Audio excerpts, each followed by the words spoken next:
अस्सलाम वालेकुम। आज की इस वीडियो में हम बात करेंगे एसाइलेक्स सिरप के बारे में।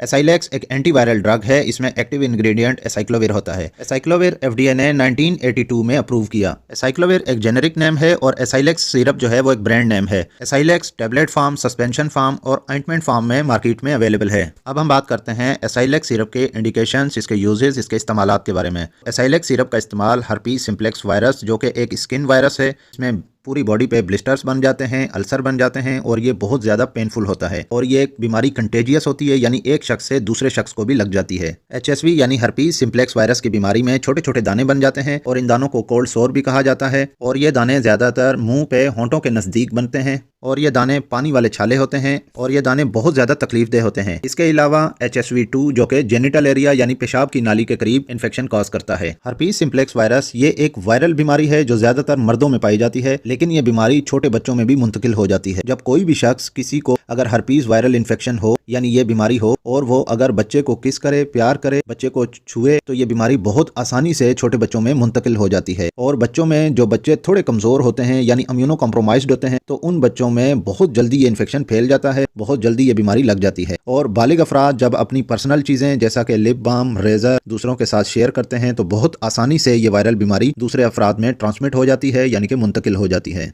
तो इस वायरल इन्फेक्शन, इस वायरल डिजीज़ को ट्रीट करने के लिए एसाइलेक्स सिरप और टैबलेट का इस्तेमाल किया जाता है। और बच्चों या बुजुर्ग अफराद में या बालिग अफराद में जब किसी इलाके में हर्पीज सिम्प्लेक्स वायरस की बीमारी फैली हुई हो तो इस बीमारी से बचाव के लिए भी एसाइलेक्स सिरप का इस्तेमाल किया जाता है और एसाइलेक्स टैबलेट्स का इस्तेमाल किया जाता है। इसके अलावा एसाइलेक्स सिरप का इस्तेमाल वेरिसिला, जिसको हम चिकन पॉक्स बीमारी के नाम से जानते हैं, चिकन पॉक्स के वायरस का नाम वेरिसिला है, ये भी एक स्किन की बीमारी है और वायरल इन्फेक्शन है और ये भी कंटेजियस होती है, यानी एक शख्स से दूसरे अफराद में मुंतकिल हो सकती है।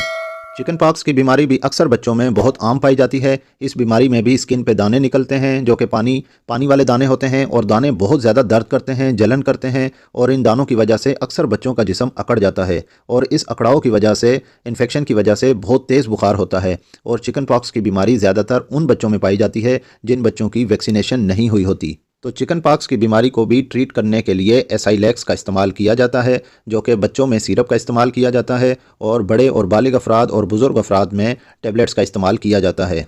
इसके अलावा एसाइलेक्स सिरप का इस्तेमाल हर्पीज ज़ूस्टर में भी किया जाता है। हर्पीज ज़ूस्टर को शिंगल्स के नाम से भी जाना जाता है। यह बीमारी भी वायरल डिजीज़ है और बिल्कुल चिकन पॉक्स की तरह है। हर्पीज ज़ूस्टर की बीमारी उन अफराद में पाई जाती है जिन्हें पहले चिकन पॉक्स की बीमारी हुई हो। हर्पीज ज़ूस्टर की बीमारी में पीठ पे, छाती पे दाने निकलते हैं जो कि पूरे जिस्म पे भी अक्सर औकात फैल जाते हैं और अक्सर औकात जिस्म के एक हिस्से पे निकलते हैं और ये दाने इंतहाई तकलीफदेह होते हैं, बहुत पेनफुल होते हैं। तो इस बीमारी को भी ट्रीट करने के लिए एसाइलेक्स एंटीवायरल ड्रग का इस्तेमाल किया जाता है।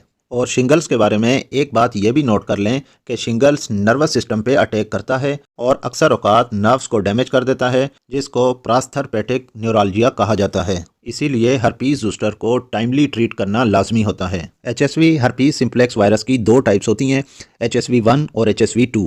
HSV1 जो है वो नाव से ऊपर होती है, यानी कि ओरल इन्फेक्शन कहलाया जाता है। वो वायरल इन्फेक्शन जो कि ओरल इन्फेक्शन होता है, यानी कि जो मुंह के इर्द गिर्द छाले निकलते हैं। और HSV2 यानी हर्पीज सिम्प्लेक्स वायरस 2 जो कि नाव से नीचे होते हैं, जो कि जेनिटल एरिया यानी कि जो सेंसिटिव एरिया है, सेंसिटिव ऑर्गन का एरिया है, तो उस एरिया में ये दाने निकलते हैं और उनमें पानी भर जाता है और ये दाने बहुत ज़्यादा तकलीफदेह होते हैं और नाकाबिले बर्दाश्त होते हैं। और अक्सर अफराद में ये दाने कुछ दिन के लिए निकलते हैं, फिर गायब हो जाते हैं और फिर कुछ दिन के बाद फिर निकलते हैं, यानी रिकरेंसी होती है। ये इन्फेक्शन बार बार होता है। उसकी वजह यह होती है कि अगर किसी शख्स को एक बार हर्पीज सिम्प्लेक्स वायरस का अटैक हो जाए, यानी ये बीमारी लग जाए, तो सारी ज़िंदगी ये बीमारी उस जिस्म में रहती है और जैसे ही वो शख्स इम्यूनो कॉम्प्रोमाइज्ड होता है, जैसा कि अक्सर बुखार का निकलना या छाती का इन्फेक्शन, तो ये बीमारी फौरी तौर पर सामने आ जाती है और जिससे ब्लिस्टर्स बन जाते हैं। और ये बात भी जहन नशीन कर लें कि हर्पीज सिम्प्लेक्स वायरस ये बीमारी ट्रीटेबल तो है, यानी काबिल इलाज तो है, लेकिन क्योरेबल नहीं है, यानी इस बीमारी का अटैक जो बार बार होता है वो सारी ज़िंदगी ख़त्म नहीं किया जा सकता। और अगर इम्यून सिस्टम स्ट्रांग हो तो इस बीमारी का अटैक बहुत कम होता है। अब हम बात करते हैं एसाइलेक्स सिरप और एसाइलेक्स टैबलेट के डोजेज के बारे में। तो सबसे पहले हम बात करते हैं बच्चों से कि बच्चों में इस सिरप का इस्तेमाल किस तरीके से करवाया जाता है और दिन में कितनी बार लेना चाहिए और कितने दिन तक, कितने अरसे तक लेना चाहिए। तो बच्चों में एसाइलेक्स सिरप का इस्तेमाल अकॉर्डिंग टू बॉडी वेट किया जाता है, यानी कि बच्चों के जिस्मानी वजन के लिहाज से किया जाता है, जो कि 20 mg पर kg बॉडी वेट के हिसाब से इसका डोज दिया जाता है। एसाइलेक्स सिरप के एक चम्मच में, जो कि 5 ml का एक स्पून होता है, तो 1 टीस्पून में 200 mg एसाइक्लोविर होता है। हम इस डोज को मज़ीद आसान बना लेते हैं। तो ऐसे बच्चे जो 2 साल से कम उम्र के हों, तो ऐसे बच्चों में एसाइलेक्स सिरप एक चम्मच दिन में 4 बार इस्तेमाल किया जाएगा, जो कि 5 दिन तक दिया जाएगा। और ऐसे बच्चे जो 2 to 5 ईयर्स की एज में हैं, तो ऐसे बच्चों में 2-2 चम्मच दिन में 4 मरतबा दिया जाएगा और ये 5 डेज़ तक कंटिन्यू करना होगा। ऐसे बच्चे जो 6 साल या 6 साल से ज़्यादा उम्र के हैं, तो ऐसे बच्चों में 800 mg दिन में 4 बार दिया जाएगा और 5 डेज़ के लिए कंटिन्यू करना होगा। और ये बात भी जहन नशीन कर लें कि जो बच्चे 6 साल से ज़्यादा उम्र के होते हैं,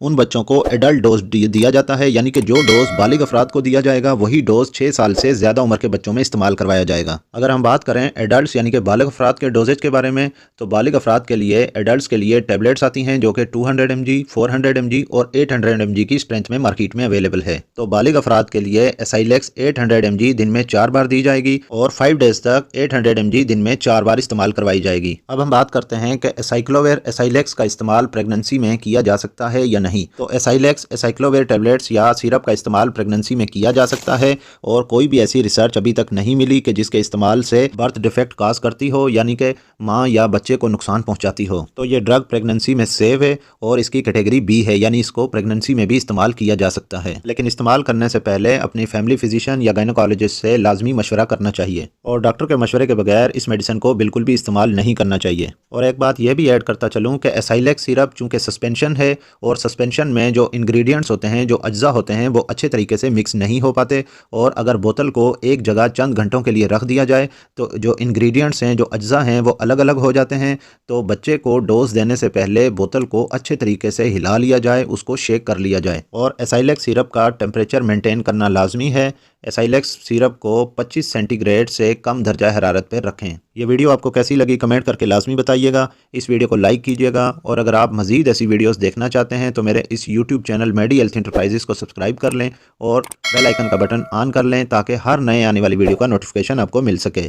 तो मिलते हैं नेक्स्ट वीडियो में, तब तक के लिए अल्लाह हाफिज़।